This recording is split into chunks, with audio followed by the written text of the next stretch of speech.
ستاسو په وساتت سره دا خبره کوم چې زمونږ دا زمیندارونه چې دي موږ خو چې کوم راغلي د دې زمیندار لپاره راغلي زموږ خو نور څه کار نشته. موږ ته د دې دفتر نه تر اوسه پورې سره میلاو شوې ده، نه تخم میلاو شوی دی او نه نرسري میلاو شوې ده. ځکه دا د دې قوم او د دې ملک او د دې علاقې لپاره دا پکار ده. نو مخکې حکومتونو کې موږ نرسري هم ورکړي دي او تخمونه هم ورکړي دي، خو اوس دا یو افسر راغلی چې نه موږ سره رابطه کړله تر اوسه پورې او نه یې معلومات راکړي دي او نه موږ ته دا ویلي چې تاسو راشئ چې یاره دا سره راغلی یا دا تخم راغلی. موږ نه خلک تپوس کوي تاسو اول کال موږ تېره پیرم پاتې شوي کسان کونسلر، نو خلک وایي تاسو مخکې تخمونه راکړي دغه راکړي سرې راکړي، نو موږ ورته وایي چې تر اوسه پورې داسې نه دي راغلي.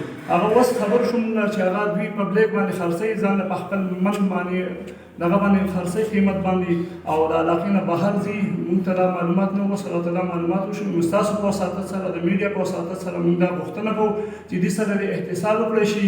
د دې موږ وایي چې 1200 بورې راغلي، نو 1200 بورې راغلي زه ته نه یم خبر، دا صاحب ته نه دی خبر، دا صاحب ته نه دی خبر، دا بل صاحب ته نه دی خبر. موږ ته څه معلومات نشته. نو یا دې موږ نه ثبوت راکړي او زموږ کوم زمیندار چې ځي د هغو سره بدسلوکي کېږي. ولې موږ د دې خبرې پر زور تپوس کوو چې ولې د دې سره بدسلوکي؟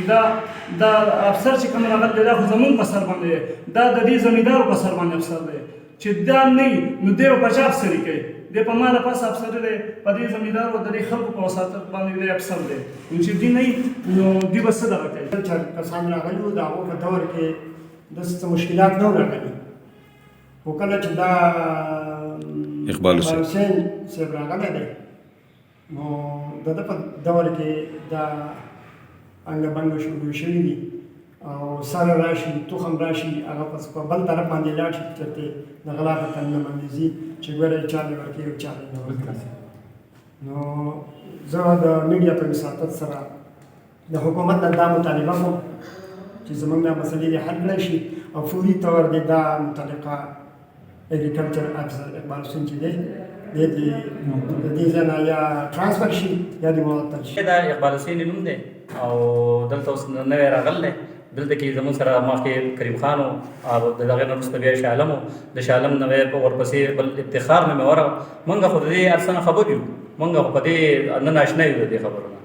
نو دا سره چې ځي دا په بل تحصیل کې ورکړی کېږي یا په بزنس باندې ورکولی کېږي یا په دغه باندې ورکولی کېږي، د دې خبرو دې روکتام وکړی شي او باقاعده د دې افسر د دې ځای نه د دې دفتر نه د دې زر تر زره لر کړی شي. او موږ دوی له دا ورکوو، دا ټایم ورکوو 72 غنټې.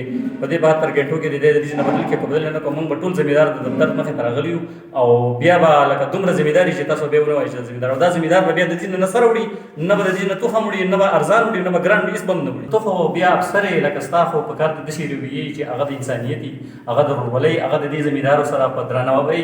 دا زمیندار خو د دې ځای ښایست دی. ما خو تاسو ته اول کې دا خبره وکړه چې دوی نه وي زمونږ زرخیزه ځمکه ده، زمونږ په دې ټول سوات کې خصوصي په دې ځایونو کې دا خلک لګیا دي. زمونږ په علاقه کې باقاعده د تورو باغونه خلک کوي، د بینډو باغونه کوي، د ټماټرو کوي. هغه زمونږ د دې دفتر نه هغه خلک چې دي هغه وتمبولی شول د دې افسر په رویې باندې.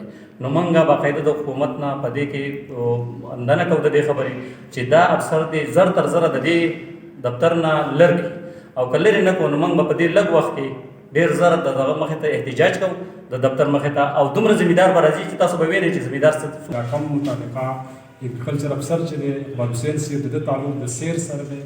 سیر د مدین تحصیلي مدین سره ایډجسټنګ ایریا ده، دا د تحصیلي فتح پور علاقه ده.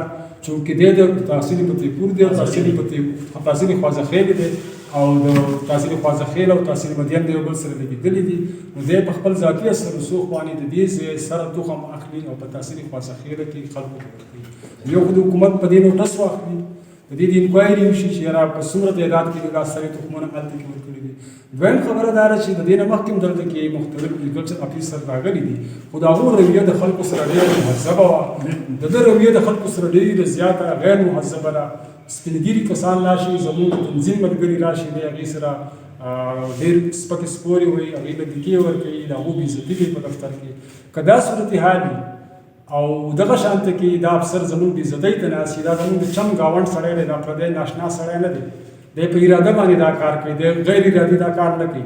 نو څومره زمیندار چې دي هغه ټول به موږ راوباسو انشاءالله روډ به هم بند او پوره امن طریقې سره د دفتر مخ ته هم احتجاج کوو او تر هغې پورې به زموږ د احتجاج جاري څو پورې چې د متعلقه حکام چې کوم دي د زراعتو د محکمې هغې د ریزن ټرانسفر کړی نه وي. بال حسین نومېدی شي په څه پوره دی او دې دفتر کې افسر دی، اوس پته نه لګي چې څه افسر دی، خو د زراعت په دې دفتر کې افسر دی چې نو د کوم وخت چې زه ممبر شوم او حکومت موږ دغه کړلی حل موږ اخیستی د هغې نه وروسته د موږ سره هېڅ قسم رابطه نه ده کړې چې بیا ته زه خپل زمیندار خبر کړه دا شی راغلی یا دا شی راغلی، په خپله مرضۍ ویشي، په خپله مرضۍ چې کوم خلک یې خوښي هغه دغه کوي او موږ خو د ډېر شي مجبوره وو، موږ خو د پریس کانفرنس هم نه کوو، خو د دې رویې د وجې ته 1200 بورې سړي ورکړې، هر سړی چې په ما باندې اعتراض کوي چې ته کسان کړو سړي او تا سړي پټې کړې، زه خو بالکل حساب ته هم جوړ یم، دفتر ته سره هم جوړ یم.